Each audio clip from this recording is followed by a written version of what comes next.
been a goalless week at Ellen Road, but it was a different story 25 years ago when Arsenal visited Leeds in the days of Cooper, Clark, Lorimer and Bob Wilson, as you'll see later. Meanwhile, Don has today's news. First news that the injury to Bradford's Gordon Watson is a serious one, and that the double fracture of his right leg will keep him out for at least 6 months. If you thought you'd seen the last of those jingoistic headlines, then think again. UEFA have given Germany their backing for the 2006 World Cup. The FA have faxed a strong protest to football's governing body.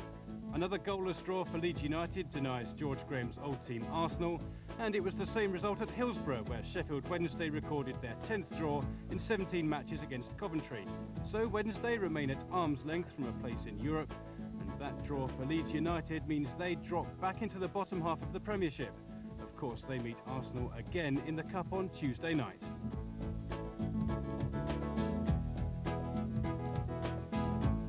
Sheffield United's promotion aspirations were dented at Swindon. Player-manager Steve McMahon, in only his second game in a year, involved in the move that led to Gary Elkin's first goal for the club.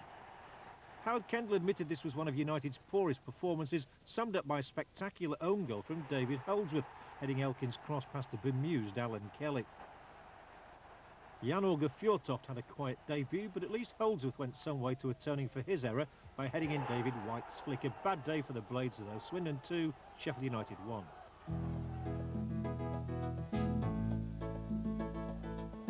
Danny Wilson's post-match comments in the dressing room were said to be unprintable after they threw away a winning position at Norwich.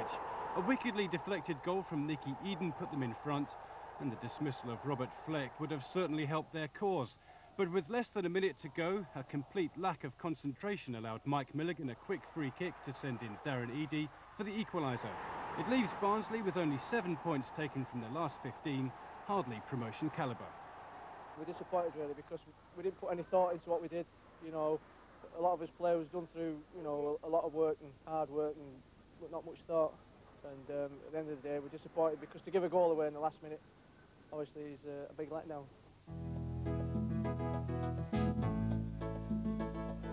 Nobody needed to win more than Grimsby Town, rooted at the foot of the table without a win in 8 and cheered on by only 4,000. But they got a break when Jack Lester was brought down inside the area. Kenny Dalglish and Terry McDermott enjoyed seeing Clive Mendonca wrap in the penalty, but probably not the sight of Richard Rufus, the Charlton centre-back they were watching, sent off a minute later for continuing his protest.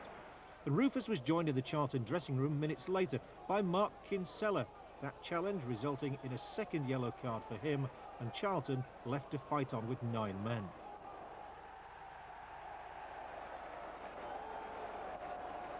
Grimsby might have taken advantage to score a hatful, but they managed just one more goal. Tommy Widrington's back heel opening the door for Leicester to apply the finish. Grimsby Town 2, Charlton Athletic 0.